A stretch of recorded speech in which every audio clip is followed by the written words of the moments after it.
भगवान की कथा जरूर सुननी चाहिए, पॉजिटिविटी से भर देती है। आप दिन भर काम करते हैं ना, तो नकारात्मकता प्रवेश कर ही जाती है, और जब कथा सुन लेते हैं तो वो नकारात्मकता हट जाती है, दिमाग बिल्कुल फ्रेश हो जाता है। लेकिन आप लोग अपने आप को फ्रेश करते ही नहीं, दिमाग को साफ करते ही नहीं। आप बिल्कुल दिन भर मोबाइल चलाएंगे और दिन भर आप प्रपंचों में उलझे रहेंगे, तो शांति कहाँ मिलेगी भाई। शांति पाने के लिए कथा चाहिए। कल हम लोगों ने कथा में सुना कि कपिल भगवान ने माता देवहूति को उपदेश किया और माता सिद्धा नाम की नदी बनकर बह गई। मनु जी महाराज के तीसरी बेटी प्रसूति, जिनका मनु जी की तीसरी बेटी प्रसूति, जिनका विवाह दक्ष से हुआ। दक्ष की सबसे छोटी बेटी का नाम था सती, और सती मां का विवाह हुआ था भगवान शंकर से। भगवान शिव की पत्नी कौन? माता सती। एक बार सती अपने पिता के यज्ञ में गईं और जल करके भस्म हो गईं। परीक्षित जी ने कहा, सुखदेव भगवान, एक बेटी अपने पिता के यज्ञ में क्यों जल गई? जब प्रश्न किया तो सुखदेव भगवान ने फिर विस्तार किया कि ये एक समय की बात है। शंकर जी माता सती को कथा सुनाने ले गए अमरनाथ। कथा शंकर जी ने सुनाई, पर माता सती को कथा में श्रद्धा पैदा ना हुई, संदेह पैदा हो गया। भगवान की कथा में क्या पैदा हुआ? कथा सुनने से दो चीजें पैदा हो सकती हैं, या तो श्रद्धा पैदा हो जाएगी या तो संदेह पैदा हो जाएगा कि ऐसा हुआ तो क्यों। अब माता सती का क्या हो गया? संदेह, जबकि होना क्या चाहिए? कल्याण होगा श्रद्धा पैदा होने से। इसलिए कहते हैं श्रद्धावान लभते ज्ञानम, गीता में है। ज्ञान का अधिकारी कौन है? भक्ति का अधिकारी कौन है? श्रद्धावान। इसलिए कहते हैं कि श्रद्धावान बनो। आजकल के लोग श्रद्धावान कम हैं, तर्कवान ज्यादा है। श्रद्धा नहीं है, क्या है? तर्क। हम ये नहीं कहते कि तर्क ना हो, तर्क होना बिल्कुल गलत नहीं है। अब चलो माता सती का चरित्र जानते हैं। क्या हुआ तर्क करने से, क्या दुष्परिणाम हुए, क्या हुआ, जरा सुनो पूरी चर्चा। माता सती जो है वो कथा सुन रही हैं, अगस्त जी सुना रहे हैं, पर श्रद्धा नहीं जागी, संदेह जागा। राम जी सीता मां को खोज रहे थे जब रावण चुरा कर ले गया। हे सीता कहां हो? तो शंकर जी तो श्रद्धावान थे, शंकर जी तो श्रद्धा विश्वास रूपिण। शंकर जी कौन है? श्रद्धा विश्वास का स्वरूप है। शंकर जी स्वयं साक्षात श्रद्धा का स्वरूप है। शंकर जी ने तो राम को प्रणाम किया, जय जय जय सच्चिदानंद जगदीशा, हे सच्चिदानंद आपकी जय हो। जब शंकर जी ने प्रणाम किया भगवान राम को, ये कहकर कि आप परमात्मा पूर्ण ब्रह्म परमात्मा हैं, तो माता सती को संदेह तो था ही। माता सती को लगा, शंकर जी आप किसे प्रणाम कर रहे हो भोलेनाथ? शंकर जी ने कहा, यही तो है सच्चिदानंद, यही तो है भगवान, यही तो है नारायण जो राम बनकर के लीला करने गए हैं। माता सती बोली, नहीं, आप समझ नहीं पा रहे हैं भोलेनाथ, ये भगवान नहीं है। भगवान होते तो अपनी पता को यूं दर दर ना खोजते, भगवान को तो सब पता होता है। भगवान होते तो पता ना लगा लेते कि मेरी पत्नी रावण चुरा के ले गया है। ये भगवान नहीं है, इसलिए सबसे पूछ रहे हैं, हे सीता कहाँ हो? हे खग, हे मृग, हे मधुकर कहाँ? भौरे से पूछ रहे हैं राम जी, पशु पक्षियों से पूछ रहे हैं कि तुमने हमारी सीता देखी? अब बताओ, ये व्यवहार तो कोई पागल ही कर सकता है। माता सती को राम पर क्या हुआ? बोलो, संदेह। शंकर जी ने संदेह मिटाने का पूरा प्रयास किया, समझाया, पर माता सती की गलत फहमी शंकर जी नहीं मिटा सके। बहुत समझाया। सती माता बोली ये भगवान नहीं है। शंकर जी बोले नहीं, ये लीला कर रहे हैं, ये भगवान है। अच्छा ये बताओ, राम भगवान है या नहीं? उत्तर दो। तो फिर अपनी पत्नी का पता क्यों नहीं लगा पाए कि रावण ले गए? सबसे काहे पूछ रहे हैं पशु पक्षियों से? आप बताओ क्या कर रहे हैं? भगवान आगे की तैयारी कर रहे हैं। क्या तैयारी? चलो इसको जरा इस तरीके से समझते हैं। यदि भगवान राम डायरेक्ट रावण को मार देते और सीता मां को ले आते, क्योंकि राम तो कर सकते थे ना, रावण को मार देते और सीता मां को ले गया था, वापस ले आते। एक बाण का खेल था, एक बाण मारते राम जी, रावण मर जाता। लेकिन रावण को यदि राम जी तुरंत मार देते तो फिर हनुमान जी को कौन जानता? फिर लंका कौन जाता? लंका कौन जलाता? फिर विभीषण को कौन जानता? फिर शबरी को कौन जानता? फिर जटायु को कौन जानता? फिर अंगद को कौन जानता? फिर बाली को कौन मारता? मतलब सीता हरण के साथ इतनी सारी लीलाएं जुड़ी थीं। एक चरित्र से दूसरे चरित्र को आना था सामने। समझ आ रही है बात? एक चरित्र से दूसरे चरित्र तक पहुंचना था। हाँ या ना? भाई एक बात बताओ, सीता हरण ना होता तो जटायु को कौन जानता? ये बताओ। राम जी मार देते एक बाण, रावण मर जाता, फिर जटायु को कौन जानता? फिर सुग्रीव से कैसे मिलना होता? फिर बाली को कैसे मारते? फिर विभीषण को रावण नहीं मारता तो विभीषण शरण में नहीं आते, और शरण में नहीं आते तो विभीषण को जानता कौन? और फिर हनुमान जी की तो कोई भूमिका ही नहीं प्रकट होती। बोलो, हनुमान जी को भी तो प्रकट करना था, उनकी भी तो महिमा बढ़ानी थी, शबरी के घर भी तो जाना था। इसलिए एक लीला से दूसरी लीलाएं जुड़ी होती हैं। इसलिए हम सामान्य प्राणी हैं, हम भगवान पर प्रश्न चिन्ह खड़ा तो कर देते हैं, लेकिन ये नहीं सोचते कि ये भगवान ने किया है तो उसके पीछे कोई कारण तो होगा। यदि कार्य हुआ है तो कारण जरूर होगा। हाँ या ना? हम लोग कार्य को तो देखते हैं, कारण को नहीं देखते। एक होता है कार्य, हाँ या ना? एक होता है कारण। कोई भी कार्य आप करेंगे, कोई भी काम करेंगे तो उसका कारण जरूर होगा। तो राम ने जो किया सबके पीछे क्या था? कारण था। अब वो कारण लोग नहीं समझते तो राम जी पर उंगलियां खड़ी करते रहते हैं। जैसे सीता माँ का वनवास जाना गर्भावस्था में, अयोध्या के लोगों का कहना, वाल्मीकि जी के आश्रम में सीता माँ का जाना। आप सब ये तो जानते हैं कि राम ने सीता को त्याग दिया। कुछ लोग कहते हैं राम जी ने गलत किया, गर्भवती पत्नी को नहीं छोड़ना था, लेकिन उसके पीछे का कारण ना तो आप जानते हैं, ना तो आप जानने की कोशिश करते हैं। आप ये तो जानते हैं कि राम जी ने सीता माँ को घर से निकाल दिया। आप राम जी को कटघरे में भी खड़ा कर देते हैं कई बार, लेकिन कारण क्या था? उस कारण तक कोई नहीं पहुंच। इसलिए कहता हूं, कार्य कई बार जो दिखते हैं उनके कारण अलग होते हैं। कई बार जो हम देखते हैं, हम जो सोचते हैं वो नहीं होता, कुछ और होता। और विवेकी लोग कार्य को नहीं देखते, कारण को देखते हैं। समझदार हैं वो जो कारण तक पहुंचे, मूर्ख हैं वो जो कार्य को देख के ही आलोचना करने लग जाएं, कार्य देख के ही बोलने लग जाएं। हमें और आपको तो छोड़ो, लोग भगवान को भी गलत ठहरा देते हैं कारण जाने बिना। मैया बताओ हमारी, राम ने सीता माँ को वनवास भेजा गर्भावस्था में, सही किया गलत किया? हाँ है? सही? कैसे सही था बताओ?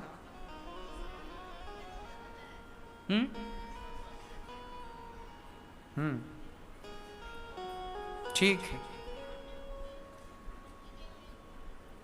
मैया बताएंगी। राम ने गर्भावस्था में अपनी पत्नी को घर से निकाला, सही किया गलत किया मैया? सही। कारण जानती हैं आप? अच्छा दें, संसार चाहता है कि आप जल जाएं, मर जाएं। ये दुनिया तुम्हारी तारीफ तब तक नहीं करेगा जब तक तुम जिंदा हो। जरा तुम मर जाओ तो तुम्हारे दुश्मन सबसे पहले तुम्हारी प्रशंसा करना स्टार्ट करेंगे।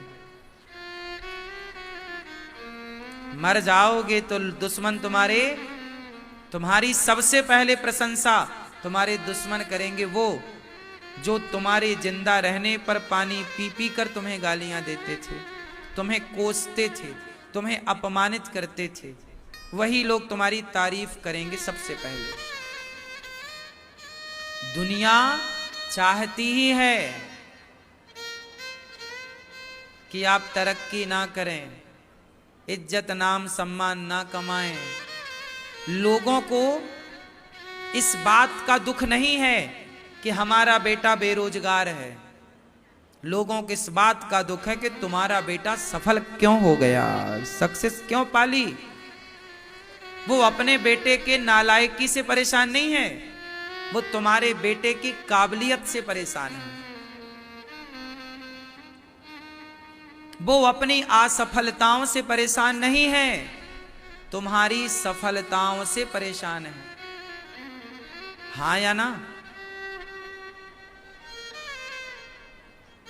लोग इसलिए परेशान नहीं है कि मेरा घर नहीं बना, लोग इसलिए परेशान है कि तुम्हारा घर क्यों बन गया। लोग इसलिए परेशान नहीं है कि आज मेरा चूल्हा नहीं जला, लोग इसलिए परेशान हैं कि आज तुम्हारे घर में बढ़िया 56 भोग क्यों बना।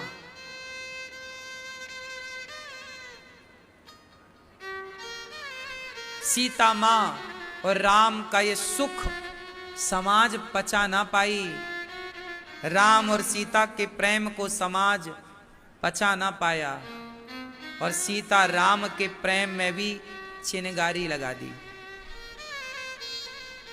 कितना षड्यंत्र हुआ। अब जरा सोचिए, मैं और आगे बढ़ता हूं। पहले मैं आपसे आपका मत जानना चाहता हूं, क्या भगवान राम को सीता माता पर संदेह था? आपसे जानना चाहता हूं। यदि था तो फिर राम जी ने उसी दिन क्यों नहीं छोड़ दिया जिस दिन रावण के घर से आई थी? उसी दिन छोड़ देना था ना, क्यों नहीं छोड़ा? इसका मतलब कि राम का मन तो पवित्र है, सीता को जानते हैं राम, सीता और राम के बीच में कोई खटास नहीं है। पर ये दुनिया, ये लोग, ये समाज, इन्होंने आरोप लगाया कि सीता रावण के घर रहकर आई है, पता नहीं कैसी हैं। तो सबने कहा कि ये अपवित्र है। तो अब जब अपवित्रता का आरोप लगेगा तो ये अपवित्रता का आरोप ये कहना चाहता है कि आप परीक्षा दो। मतलब प्रजा सीता मां से परीक्षा लेना चाहती है, सिंपल परिभाषा है। प्रजा क्या चाहती है सीता मां की? बोलो, परीक्षा। और जबकि सीता मां अग्नि परीक्षा पहले। पर देखिए, इस सैया को ध्यान से देखिए, रानी जहां सोई थी वो निशान बना है पुष्पों का, और जहां ये माली सोया था वो दबा हुआ। बाकी देख लो कि आपको देंगे विधाता तो आप थोड़ा सा देंगे और बच्चे गौरी गोपाल में पढ़ पाएंगे। वृद्ध माएं 290 है, भोजन कर पाएंगी। और यहाँ एक रसोई चलती है हाथों में।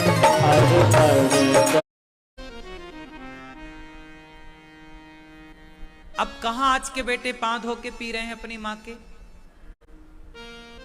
तारे के हाथों में संसार तुम्हारे हाथों में अब सौंप दिया। सब भार तुम्हारे हाथों में। अब सौंप दिया, आओ सौंपते हैं अपने आप।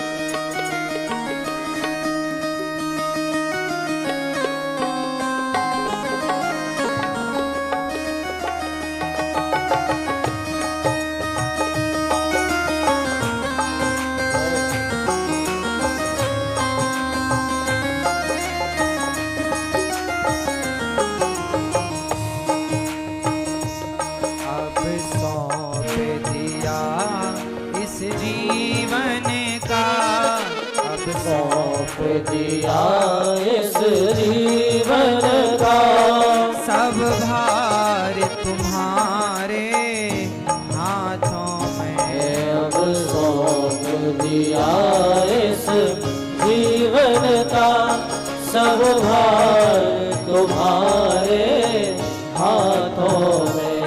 है जीत तुम्हारे हाथों में, जीत तुम्हारे हाथों में, और हार तुम्हारे हाथों में।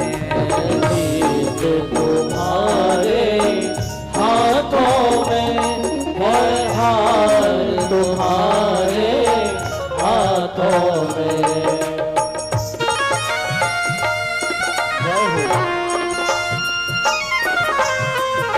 ध्रुव जी रोते रोते गए, पीछे आए, धोबी भैया रस्सी भूल गए। अब गट्ठा उठा करके कपड़ों का तालाब में रखा, घाट पे रखा, पर अब गधे को बांधें कैसे? रस्सी तो लाए नहीं, राजा के कपड़े हैं, कपड़ों से बांध नहीं सकते। बड़े परेशान भये कि वापस जाऊं, रस्सी लाऊं, समय बिगड़ जाए, समय लग जाए। कोई उपाय है क्या गधे को बांधने का? आपके पास है उपाय? एक साधु आ गए, धोबी ने कहा महाराज कोई उपाय हो तो बताओ, रस्सी पड़ी हो दे दो, मैं गधे को बांध दूं। संत जी ने कहा तुम गधे को जहां रोज बांधते थे वहीं खड़ा कर दो, गले में झूठ मूठ का हाथ डाल दो, खूंटे से झूठ मूठ का लपेट दो, गधे को लगेगा कि मैं बंध गया। भाई तुम्हें पता है कि रस्सी भूल गए हो, गधे को थोड़ी पता है कि तुम रस्सी भूल गए हो। गधे को खड़ा किया गया, उसके गले में झूठ मूठ का, जैसे रोज सच्ची मुच्ची का वो बांधता, आज झूठ मूठ का बांध दिया। और वो अपने कपड़े धुलने लगा धोबी। सच्ची गधे को लगा कि मैं बंध गया, और गधा वहीं खड़ा, वो आगे नहीं बढ़ा, क्योंकि उससे लगा कि मैं तो रोज की तरह, अभ्यास था उसका। सारे कपड़े धोकर धोबी भाई ने गधे की पीठ पर रखा और गधे को एक लाठी मारी, चल।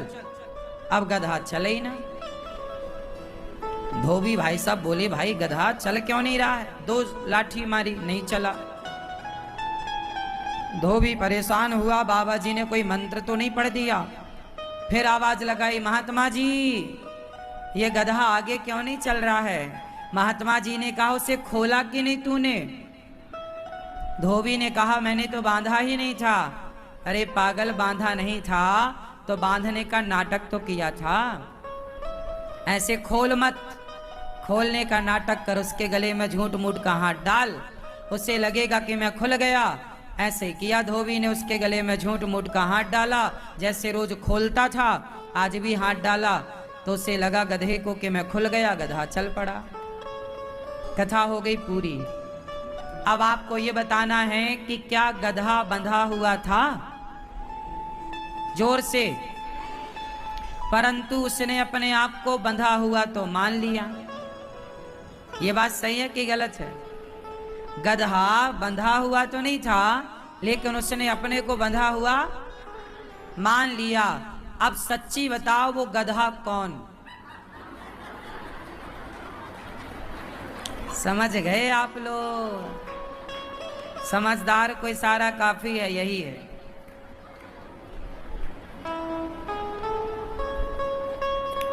जैसे वो गधा बंधा नहीं था, पर उसने अपने को बंधा हुआ मान लिया, ऐसे आप लोग, हम लोग, कोई भी किसी से, ना परिवार से ना व्यापार से, हम किसी से बंधे नहीं हैं, पर सारी जिंदगी अपने को बंधा हुआ मान लेते हैं। हम बंधे हैं, हम बंधे हैं।